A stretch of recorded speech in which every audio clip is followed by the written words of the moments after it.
you all. Thanks very much for joining us here in Croke Park today. We're here to talk about your life in hurling. You're a Fitzgibbon winning cup manager for Mary I.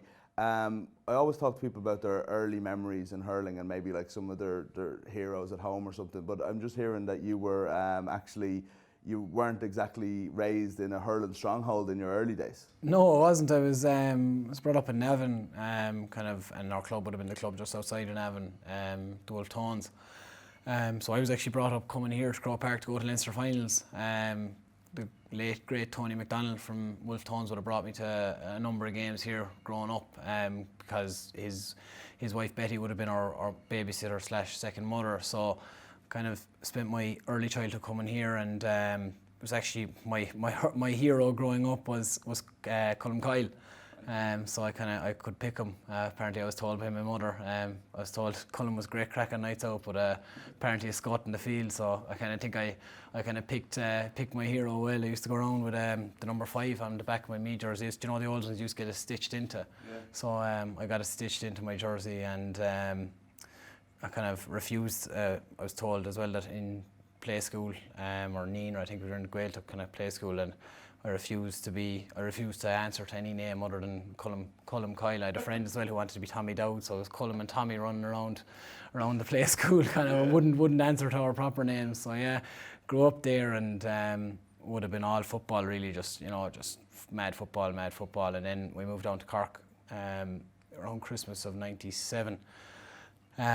We moved down to Cork, and I think my first ever Cork hurling game actually was here. Again, was the All-Ireland final in '99. I think Mum was kind of trying to get me on board the Cork bandwagon, so she made Dad bring me up to the All-Ireland final here, and the pissing rain against Kilkenny, and I think Cork won 13-12. I was only 7 at the time, so I think the ticket might have been a small bit wasted on me, but a lot of it flew over my head. But I think that was just the start of my love affair with hurling then in general, so in that sense maybe it wasn't wasted on me, even though the context of the match I'd remember very little. You weren't like Shawnee McGrath wasn't your hero? Not really, not for a couple of years until maybe 2001, where I actually started watching games, a small bit like, but I think it was more the occasion. I remember just being drowned wet, complaining that I was soaking wet,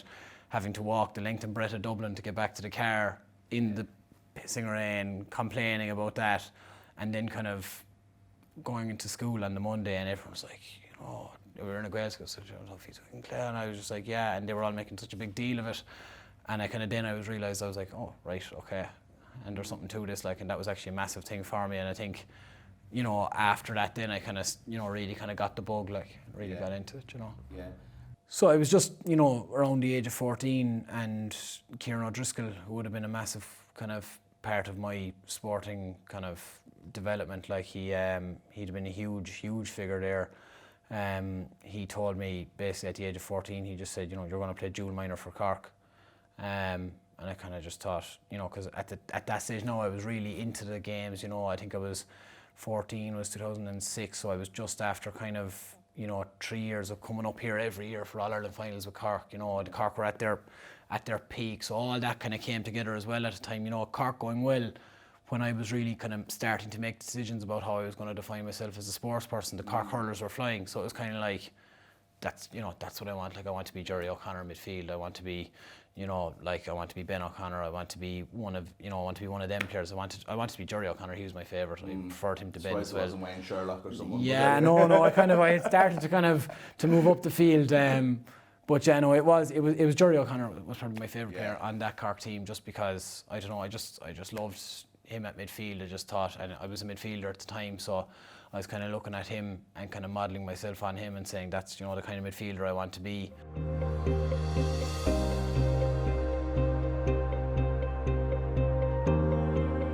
I got a crack minor in 2009. Very late in the year, I just got called into the squad for a replay against Tip, having just been with the under-17s earlier on the year, and came on in Thurles for my kind of first day with Cork, and that's actually the only Cork jersey I still have from all my games. Yeah, it's the only one I still have is number 26, and it's the GA 125 jersey. Came on at half time in Thurles And I remember so much of it clear as day. Like I remember being told at half time that I was going into Mark Dennis Maher, like, and at the time, like, Dennis was like 6'2" or 3", like, and he was probably the best miner in the country at that stage, like, and I was kind of told, oh, you're going in there, Dennis Maher. I was like, you know, literally called me into the panel on Sunday, like, I was like, I'm not sure how this is going to go, like. How did you play? Played all right, like, I've kind of got on 1 or 2 balls, but the game was kind of over at half time. We were getting kind of roundly beaten, like, John O'Dwyer scored 12 points the same day, I think. The headline the next day was O'Dwyer the Destroyer or something, like, and we were kind of, so it was a kind of an ignominious entrance to inter-county GA. You're a manager now at a very young age and very successful. So did you find always with both sports that you had a good perception of what was happening? Well, I always thought I did anyway. I think some managers might have been sick of me and my perceptions growing up, but especially my father, because he would have taken some of our underage teams. So there was many rows had that I was eventually told to just shut up and concentrate on playing. Like that college life balance, that, like, you know, you were getting so right and things were going really so well. If you think about it, like, I mean, you'd played in All Ireland under 21 final, a Fitzgibbon final. You're on the Cork Intermediate hurling team, and, like, I mean, I think a lot of people know your story, but you might tell it to us again exactly what happened after you played the Cork Tipperary game for the intermediates. Things were going well enough, you know, and we played the Munster final on the Wednesday against Tip, and just, you know, had played okay. I hadn't played brilliant, but I played all right. But I'd been kind of dealing with kind of a bit of a niggle in my back that I kind of didn't feel was right, and I was kind of putting it off a small bit, you know, over the course of that 2 or 3 days, just that I'd go get checked after the game. So I went and got checked after the game, and kind of things were bad in the sense that they were quite painful and a bit sore, but there hadn't really been any major signs of anything neurologically wrong. So that was all right, and we're supposed to play on the Saturday with the club in club championship, and obviously I was captain of the club, like, so it was only my second time captaining the club in championship. We'd lost the first round, and just that day kind of had been taking painkillers from my back, and kind of knew the game was gone anyway. I wasn't going to be playing the match, like, and was in a lot of pain, and just kind of drifted off kind of at some point from the height of the painkillers, and kind of woke up and things weren't right. Like, it wasn't that everything wasn't gone when I woke up, but things were losing power. I was kind of losing power, and would have just kind of gotten a small bit panicked.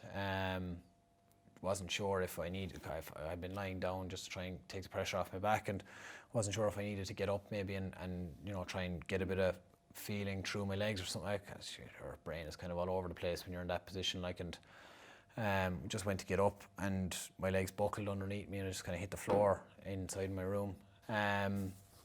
Called the ambulance, and, you know, I was taken to CUH and later on to Beaumont, where I was operated on, and, you know, kind of going under the knife. I think the last thing I said to the surgeon was, you know, will you make me better? Will you get me back? And he just kind of looked at me and just said, we'll do our best, which was kind of, you know, right before kind of the gas going out, and you're kind of like something out of a horror film or something. And just kind of remember kind of saying, oh, kind of going out and kind of thinking, oh shit. I woke up the next morning, and just, there was tears all around me, like I didn't know who was what or what was who, you know, and so kind of met the doctor at some point. Like, again, look, that first day or two is kind of very much a haze, because, you know, you're under so much painkillers, and everything is kind of, you know, you're on so many, like, you've tubes coming out of every arm and every orifice that you have, and you don't really know what's what, like, you know, you can't move for the height of ripping something out of you, like, and you're talking to doctors then, and they're kind of saying, look, we just don't know, we're going to have to wait and see, and there's probably nothing worse in the world than being told we're going to have to wait and see, because you can do nothing but wait and see except sit there with your thoughts. And so that was kind of the first week in the hospital, and, you know, it wasn't looking great, but, you know, just kind of dealing with it, and just got back into physio kind of after a week or so. I know it can't have been easy, that like the dealing with it. I mean, I've heard, like I was here for the All-Ireland semi-final that year, and I remember that game so well, and then I hear you talk about your experience watching it and that kind of realisation that, I know this is a long time after, this is a few months after, but you know, there was that realisation that the kind of the sport part of that, as you said earlier, that like, you know, hurling doesn't have to be your whole life, but it's a massive part of it, that suddenly that is gone. I don't know how you kind of come to terms with that when something happens so suddenly. There's no time to kind of get ready for it. Or Like being called into the minors in 2009. yeah, I look, I don't know really, like, to be honest, like to an extent, like I don't know, like you can say that I can say that I'm dealing with it, or that I found a way to deal with it, but then that's totally ignorant of the reality that there are times when I know that, you know, it's just as raw as it was 4 years ago, and I think, you know, I think, to be honest, maybe I've just I've learned to kind of to realise that the reality is that that's always going to be the way, you know, that no matter how much positive and how many good things I'm going to do within hurling or within the sport, for as long as I'm going to do them, and you know, look, the end game is to try and be back here in a management capacity, you know, but whether that happens or not, I'm not putting myself under major pressure with, but you know, no matter how much you do, there's always going to be that degree of, you know, you're always going to have a day or two where it just hits you, you know, and it needn't be something to do with sport, or it might be something to do with sport. It might be something to do with sport where you just miss, you know, the strike or the kick, you know, you just miss that, you know, the very basic thing that you get involved in sport for. Not, you don't really miss, I find, like, I don't miss playing here, we'll say. It's amazing, like, it's an amazing stadium, and you're saying I'd love to play here, but like, they're not really the things you miss. You miss the small, much smaller. You miss playing five-a-side with your friends. You miss going playing pitch and putt. You miss training on a Tuesday night. You miss those things a lot more than you miss the big things. Yeah. You know, the big things are, the big things, you mightn't have the big things anyway. You know, you mightn't have made that grade. Yeah. So it's a lot easier to write those off. Do you know, it's a lot easier to write off the All-Ireland semi-final on Sunday than in going to. Yeah. It's a lot easier to write that off because there's a realisation that, you know, John Myler mightn't have fancied you, and you mightn't have made it anyway. Whereas, you know, the everyday things, yeah. You know, you miss, like, something as simple as, like, when we were in college twice, in our final year in college, we organised full-size 11 versus 11 games of soccer on the Astro over in UL. You know, the realisation that those things that you love doing with your friends are gone. Like, you can still do the travelling, you can still do the socialising, all those great things, but like, when you surround yourself with like-minded friends, you know, who are all now playing with their clubs or with their counties, that was the group you fell into. That was the group you fell into, exactly. Yeah. That's the group you fall into. Like, I mean, I've said it before, like, the day after one of my best friends' 21st, and he's my best friend since I'm very young, and we ended up going to school together, we ended up living together in college.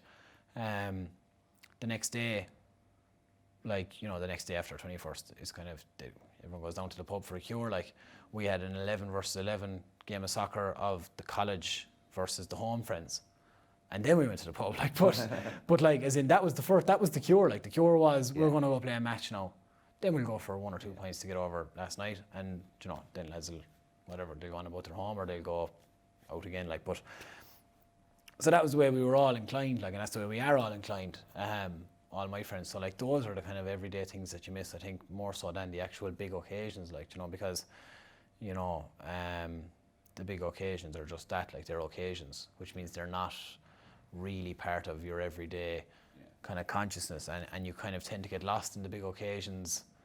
It's easier to lose yourself in the big occasions and forget about everything, you know, introverted, like, whereas when it's something, you know, smaller, it comes home a lot more, you know.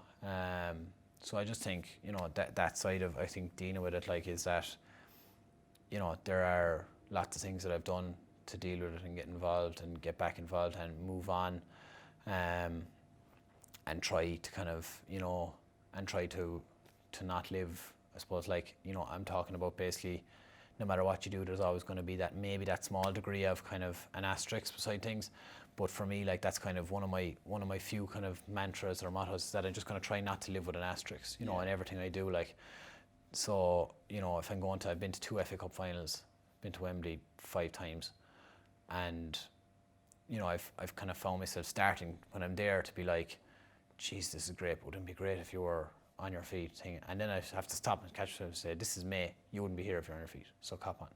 You'll be at home training, you wouldn't be here. So stop living with an asterisk, this isn't an asterisk, you wouldn't be here.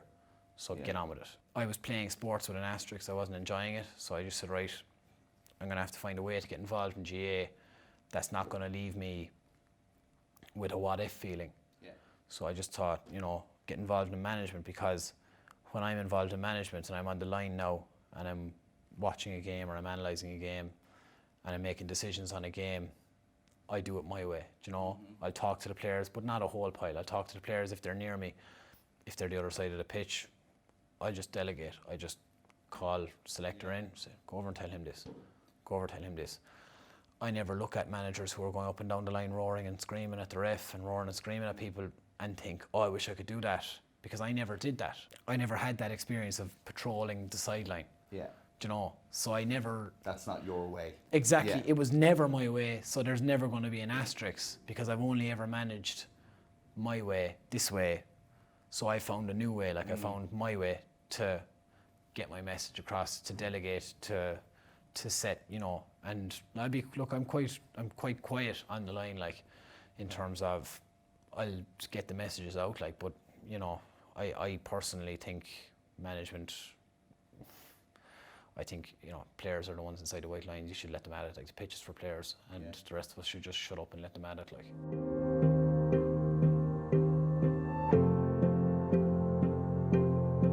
It's interesting you're talking about, like, that, you know, that's a decision that you have to come to, and it's good that nothing like that you're stuck with now was a snap decision or anything like that. You know, it's something that you came to, that GA was the part of my life. I need to figure out a new way of being it. But then there's another part of it that I immediately think that's easier said than done. You're 22, probably 23 by the time you start doing this, and it's like most of us wouldn't be able to go and actually be a valuable part of a backroom team, or, you know, eventually a manager when we're that age, and you're talking about lads your own age that you're doing and all. Like, that's in itself an achievement. And we talked earlier about you kind of your thinking about the game. What was it that you think that even made you that first time to kind of talk to, I think it was Gavin O'Matney, wasn't it, and in Mary I, that you want to be part of Eamon Cregan's team for that? I suppose since my time there, do you know, the first year, like, when we lost the final, I was in second year, and at the start of the year we were nobody, you know, we were just, but all of a sudden this team came together, that when you look back was actually quite a strong team. You know, we had Declan Hannon, we had Conor Cooney, we had John Conlon, Luke O'Farrell, Niall O'Mara, Brian O'Halloran, Colm Galvin, you know, Shawnee Kern, quite a strong team after. But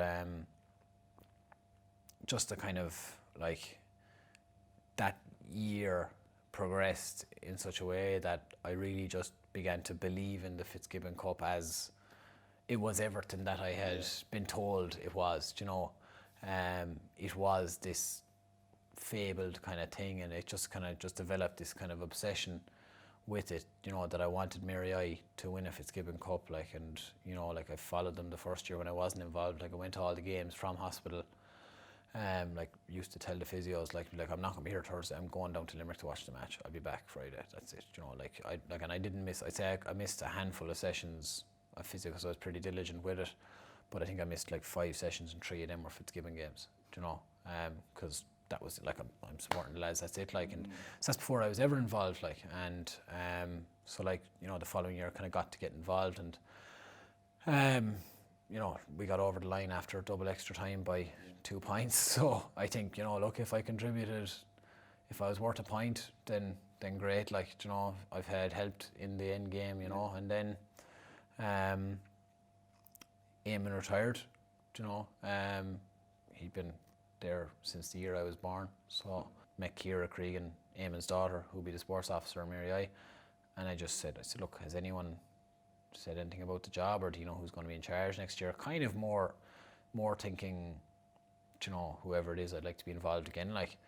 And she kind of said, nobody really yet, like, I think there's one person, whatever. And I kind of said, all right, okay. So I went away back to England and just got to thinking about it. And I said, you know what, it's like, sure, like, you go and do it. Like, again, it was something that it just took such a natural progression that it almost didn't seem like a decision I made, more like something that just inevitable. Yeah, like, it was just like, why wouldn't that have happened almost? Like, you know, it wasn't like a snap decision. It was just like something like that happened really naturally. You know, like, I met the lads in 2015, then got involved as a selector in 16, then took over as manager in 17. But it all was kind of very seamless. Like, you know, there was no upheavals or anything. Like, everything just kind of moved along this nice kind of cyclical kind of path. Like, and it was just like, you know, we're back now, going back again in September, and it's kind of like, it's almost like I've always been there. Like, I'm going into my third year as manager, like, of Mary High, which is You're kind a of veteran manager. well, like, you know, like, I'm going into my third year, which is kind of insane. Like, I kind of think it's kind of nuts that I've been there I've been there 2 years already and going into a third year, and I just kind of think it's kind of crazy. Like, So you won the Fitzgibbon that year in your first year as manager, and it's an unbelievable achievement. Really, there's that brilliant photo with yourself and DJ Carey that Sportsfile had, that kind of, like, you know, sums up the sort of level of which you come to at, again, such a young age. And, like, at that young age, you're the manager of a Fitzgibbon team, you're the manager of a county under-15s team, your own club under-21s, you're manager of a senior club in Limerick. well, I'm coach. I'm not the manager. Right. Okay. John's the manager. So you're coaching it. I'm Keano. He's Martin O'Neill. So. Right. Okay. Yeah. I don't know if that's good or bad. Yeah. But so, like, I mean, you're obviously involved in this, and you're on a kind of a path, and it's obviously gone really, really well. Like, you know, I know you said it earlier, and I've heard you say it before, you don't want to box yourself into kind of like ambitions that you can't, you know, break or anything like that. But, like, would it be fair to say you'd see yourself as Cork senior hurling manager at some stage in the future? Maybe.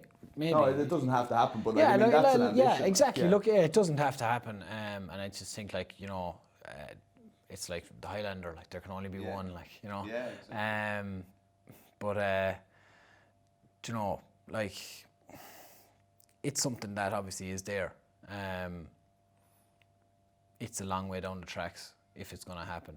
You know, and a lot has to happen between now and then. You know, you have to do a lot before you become the manager of a county like Cork, you know, or Tip, or Kilkenny, or Galway. You know, any of them counties that have such a big history, like, you know, and are, you know, big counties. You know, like, they're big jobs, and you have to do a lot before you really take that on. And I think I still have a long way to go. Yeah, look, I've had a great start to my management career, but it'd be kind of naive to even to really overly look down that path. You know, it's the kind of thing that, you know, look, I could be sick of management in 5 years and decide to pack it in, or I could still be loving it the way I am, and I absolutely do love it. You know, right now.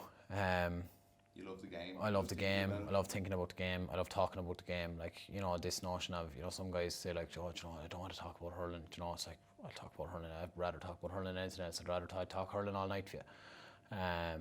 You know. So yeah, look, that is obviously there. But, like, I mean, look, I want to do it the right way. You know, I don't want to